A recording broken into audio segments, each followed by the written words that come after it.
Okay fine. मैंने ना कुछ क्लासेस पहले ये डिस्कस किया था कि हम आगे जाके स्ट्रेस और स्ट्रेन का कर्व बनाएंगे। तब मैंने ये बताया था कि ग्राफ जब हम बनाते हैं, एक्स एक्सिस में हम इनपुट प्लॉट करते हैं और वाई एक्सिस में हम आउटपुट प्लॉट करते हैं। तो हमने ये डिस्कस किया था कि अगर हम बॉडी को डिफॉर्म करते हैं तो पहले स्ट्रेस आएगा, स्ट्रेस इनपुट होगा या स्ट्रेन इनपुट होगा? स्ट्रेन इनपुट होगा, राइट। पहले हम लोगों ने गलत सोचा था। एक्चुअली होता क्या कि बॉडी में पहले डिफॉर्मेशन आएगा, उसके बाद एटम्स का लोकेशंस बदल जाएगा। एटम्स का जब लोकेशंस बदल जाएगा उसको फिर से रेस्टोर करने के लिए रेस्टोरिंग फोर्सेस जनरेट होता है। और तुमको ये पता होना चाहिए कि स्ट्रेस जो है वो एक्सटर्नल फोर्स पे डिपेंड नहीं करता। किस पे डिपेंड करता है? इंटरनल फोर्सेस पे, रेस्टोरिंग फोर्सेस पे डिपेंड करता है। So that is the reason आज हम उसी कर्व को स्टडी करेंगे। And if you see the curve properly, हमने एक्स एक्सिस में किसको प्लॉट किया है? स्ट्रेन को प्लॉट किया, right, because that is input. Body में पहले कन्फिग्रेशन में क्या आएगा? चेंज आएगा। और उसको जो आउटपुट है उसको हमने कहाँ पर प्लॉट किया? वाई एक्सिस में प्लॉट किया, स्ट्रेस।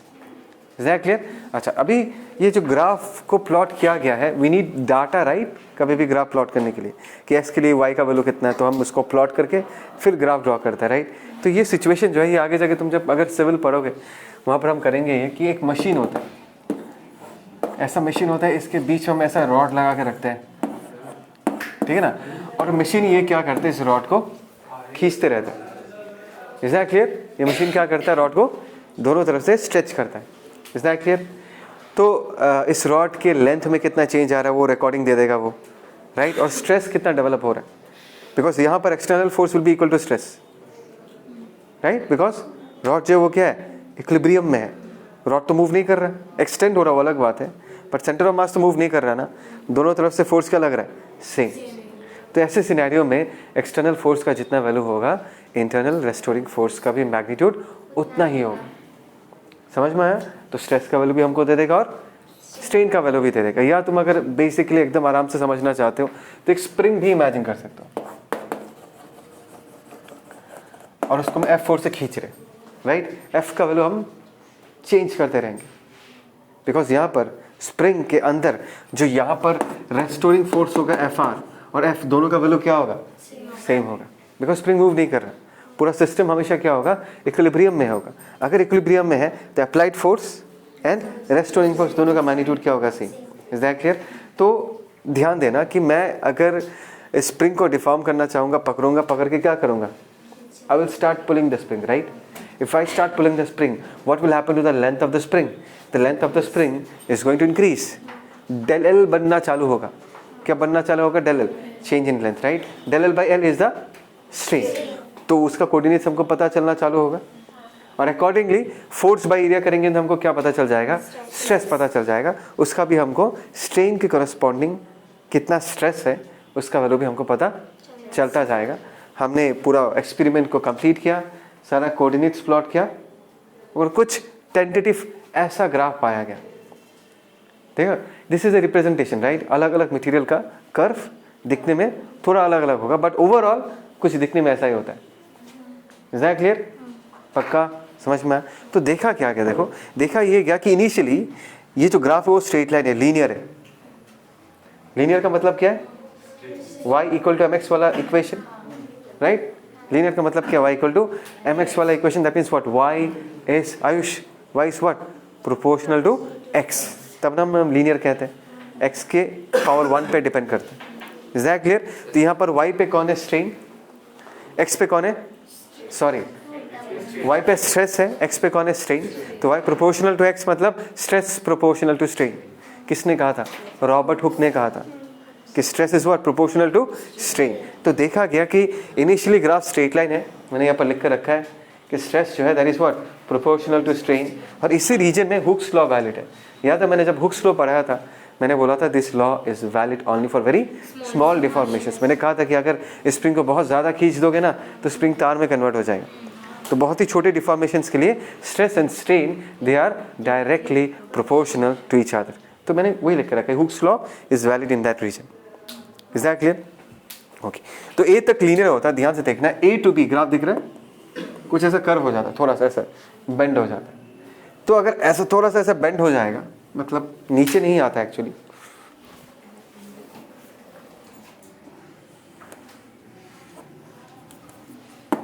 कुछ ऐसा हो, ए टू बी।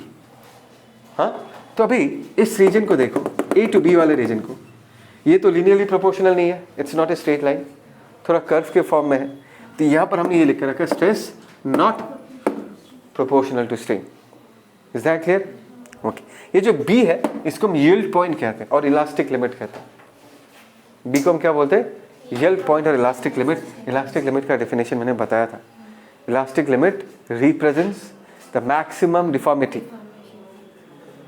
कि उस वहां तक पहुंच के अगर मैं अपने डिफॉर्मिंग फोर्सेस को हटा दूं तो body will again regain back its shape and size. उसके बाद नहीं, उससे ज़्यादा डिफॉर्म कर दोगे तो बॉडी डिफॉर्मिंग फोर्सेस हटाने के बाद भी बॉडी के अंदर कुछ ना कुछ चेंजेस, कुछ ना कुछ एक परमानेंट डिफॉर्मेशन, परमानेंटली थोड़ा बहुत वो बिगड़ जाए। ठीक है, तो यहाँ पर भी यही है, देखो a to b stress is not proportional to strain, इसको यील्ड पॉइंट कहते हैं और इलास्टिक लिमिट कहते हैं। और ए टू बी अगर मैं इस रीजन में भी एंटर कर देता हूँ, एंटर मतलब कॉरस्पॉन्डिंग स्ट्रेस इस लेवल तक पहुँचा दूँ या स्ट्रेन यहाँ तक पहुँचा दूँ, तो इसके बाद अगर मैं फिर से अपने डिफॉर्मिंग फोर्सेस को हटा दूंगा, जैसे कि एफ अप्लाई के एफ को हटा दिया, तो स्प्रिंग क्या करेगा? Spring will again go back to its initial configuration, मतलब वो अपना shape and size completely recover कर लेगा उस रीजन तक पहुंचने के बाद, बट नॉट आफ्टर बी। समझ में आया कि मैंने और खींचा, खींचने के बाद फॉर एग्जांपल यहाँ तक पहुंच गया, तो कुछ इतना स्ट्रेस डेवलप हुआ, खींच के सी रीजन तक हम एंटर कर गए, मतलब बात समझ में आया? मतलब और खींचा और स्ट्रेन आया और कौन से रीजन तक पहुंचे? सी रीजन तक पहुंचे। अभी अगर मैं उस एफ को हटा दूं, देखो एफ का वैल्यू वेरी करता है, पता है ना? एफ वेरी करेगा बिकॉज स्ट्रेस क्या कर रहा है? सॉरी, स्ट्रेस क्या कर रहा है? वेरी कर रहा है, एफ इज वेरी। हाँ, तो अभी अगर मैं अपने डिफॉर्मिंग फोर्सेस को हटा दूं तो no doubt the spring will again spring back, but कुछ ना कुछ डिफॉर्मेशन रह जाएगा। बात समझ में आया? Is that clear? तो इसका लिमिट क्या? यील्ड पॉइंट इसका लिमिट है, ये वाला पॉइंट उसका लिमिट है। मतलब सी तक अगर लेके आ जाओगे और इस सिचुएशन में आके तुम अगर डिफॉर्मिंग फोर्सेस को हटा दोगे, कुछ ना कुछ डिफॉर्मेशन रह जाएगा। कब तक रिकवर करता है पूरा? B is the boundary. B को बोलते हैं यील्ड पॉइंट। यील्ड समझ में आता है? यील्ड का मतलब क्या है? इज यील्डेड अंडर प्रेशर बोल देते हैं ना, यील्डिंग अंडर प्रेशर। अगर तुमने कभी भी किसी प्लास्टिक को, इधर ध्यान से सुनो, कभी अगर प्लास्टिक को खींचा है ना, तो इनिशियली तो बहुत टाइट होता है, मतलब plastic is not the correct example, ये प्लास्टिक वाला एग्जाम्पल बाद में दूंगा, ठीक है? मतलब यील्ड पॉइंट सिंपली ऐसे ही बताते थे कि जहाँ तक बॉडी फिर से क्या करेगा? कंप्लीटली रिकवर करेगा। उसके बाद का कहानी बता रहा हूँ, उसके बाद की कहानी के लिए थोड़ा प्लास्टिक का एग्जाम्पल लेंगे।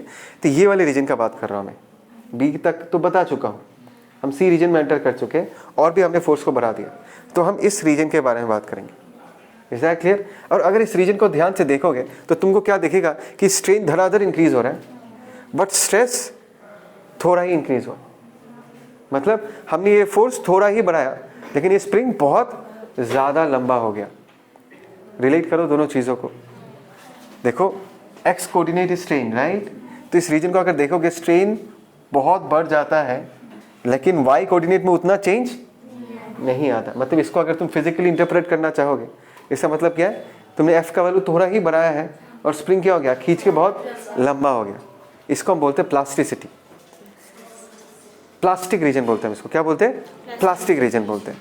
कैसे? देखो, अगर तुम्हारे पास, तुमने कभी किसी पॉलीथीन को खींच के लंबा किया है क्या? पहले तो बहुत टाइट होता है, फिर एक टाइम आता है कि वो च्युइंगम जैसा लंबा हो जाता है आराम से, तुमको ज़्यादा फोर्स लगाना नहीं पड़ता, लेकिन च्युइंगम जैसा क्या हो जाता है? लंबा हो जाता है। वो जो रीजन है ना, वो जो सिचुएशन है, वो कुछ इस सिचुएशन को रिप्रेजेंट करता है।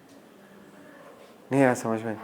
ट्राई क्या कभी, प्लास्टिक अगर खींचोगे इनिशियली तो बहुत टाइट होता है, एक टाइम के बाद आराम से खुल जाता है।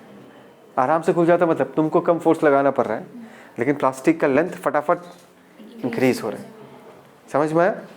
Is that clear? तो ये रीजन प्लास्टिसिटी बताता है, मतलब कितना प्लास्टिक है वो, कितना बॉडी उसका डिफॉर्म हो सकता है। बोला था ना perfectly elastic body, perfectly plastic body. आटे का गोले का एग्जांपल दिया था कि डिफॉर्मेशन मोमेंटली उसमें क्या हो जाता है? रह जाता है। तो ये रीजन जितना लंबा होगा, वो रीजन उतना ही क्या होगा? प्लास्टिक होगा, उतना ही डिफॉर्म कर सकता है। Is that clear? उसके बाद डी पॉइंट आता है। D point represents the maximum stress. D points represents the maximum stress. इसको हमने क्या कह दिया? Ultimate tensile strength. मतलब इससे ज़्यादा स्ट्रेस उस मटेरियल में डेवलप नहीं हो पाएगा, सिंपल। उसके बाद अगर मैं फर्दर खींच के लंबा करूं तो क्या दिखाई दे रहा है? इवन फॉर स्मॉलर स्ट्रेस, और अगर लंबा करूं तो स्ट्रेस घट जाता है, और अगर उसके बाद लंबा करूं तो स्ट्रेस घट जाता है, और फाइनली इस पॉइंट में क्या हो जाता है? टूट जाता है वो मटेरियल। इसको हम क्या कहते हैं? Fracture point. नहीं आया समझ में? कम ऑन, देखो ये लंबा होए जा रहा है, होए जा रहा है, होए जा रहा है। इस जब यहाँ तक मतलब लंबा हो चुका है वो, उस वक्त जो स्ट्रेस डेवलप होता है उसको हम क्या बोलते हैं? Ultimate tensile strength. यहाँ पर अगर नहीं रुकते, उसके बाद और आगे बढ़ते तो देखा यह जाता है कि even though the length is increased but stress क्या हो जाता है? स्ट्रेस घटना चालू कर जाता है, और कुछ देर के बाद ही क्या जाता है? वो मटेरियल टूट जाता था। ई पॉइंट को हम क्या कहते हैं? Fracture point. Is that clear? बात समझ में? देखो डी और ई रीजन, ये जो रीजन है ना अल्टीमेट टेंसाइल स्ट्रेंथ, और ये ई रीजन जहाँ पर फ्रैक्चर आता है, ये जो स्पेस है, ये जो गैपिंग, अगर ये गैपिंग बहुत बड़ा होता है ना तो हम उस रीजन को डक्टाइल बोलते हैं, उस मटेरियल को डक्टाइल मटेरियल बोलते हैं। डक्टाइल लाइक एल्यूमिनियम, खींचोगे तो बहुत लंबा होता है वो, है। स्टील बहुत लंबा होगा, right. Silver, gold, right. But what about अगर किसी मटेरियल का डी और ई वाला रीजन बहुत कम है, उस मटेरियल को हम ब्रिटल बोलते हैं, ब्रिटल लाइक चॉक, स्लेट। समझ में आया? खींच नहीं पाओगे, फटाक से टूट जाएगा वो, राइट। बस इस चीज़ को हमेशा याद रखना, जितना डी और ई के बीच का स्पेसिंग ज़्यादा होगा वो मटेरियल और ज़्यादा डक्टाइल होगा। फील लेने के लिए एल्यूमिनियम इमेजिन करना, कॉपर इमेजिन करना, गोल्ड इमेजिन करना। लेकिन अगर ब्रिटल मटेरियल का एग्जांपल चाहते हो तो चॉक, ग्रेफाइट, फटाक से टूट जाएगा, right. So this is all about the stress and strain curve.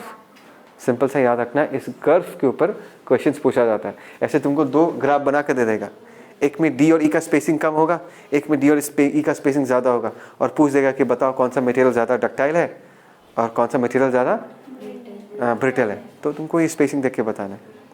किस तुमको ये पूछता कि कौन सा मटेरियल सेम फोर्स लगाया, कौन सा मटेरियल ज़्यादा स्ट्रेस झेल पाएगा, तो तुमको क्या देखना पड़ेगा? अल्टीमेट टेंसाइल स्ट्रेंथ को चेक करना पड़ेगा।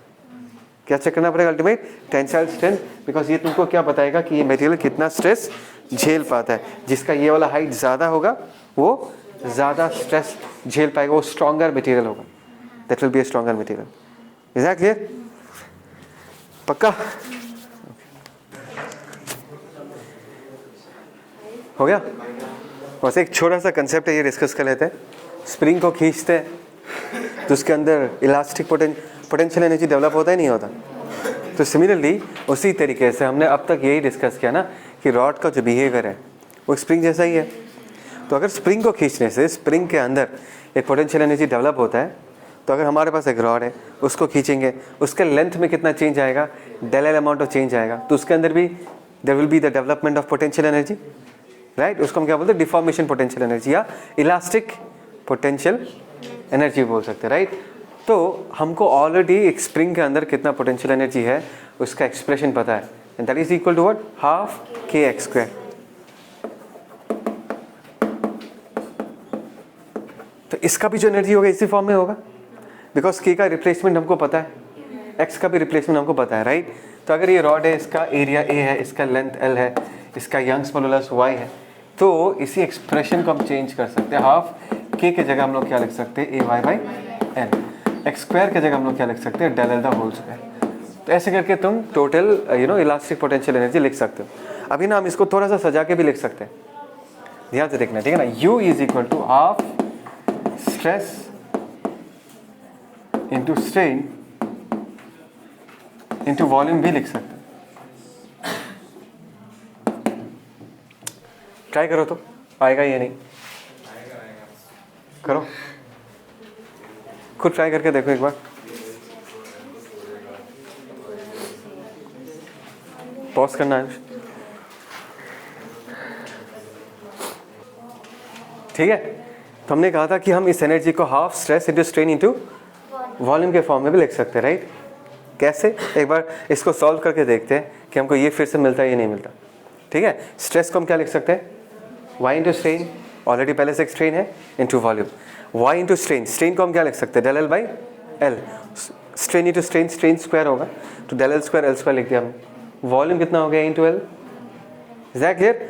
अभी देखो एल स्क्वायर चला जाएगा तो क्या बन जाएगा सिर्फ एल, और ऊपर क्या बचेगा a y del l the whole square. हो गया मैच उसके साथ, समझ में आया?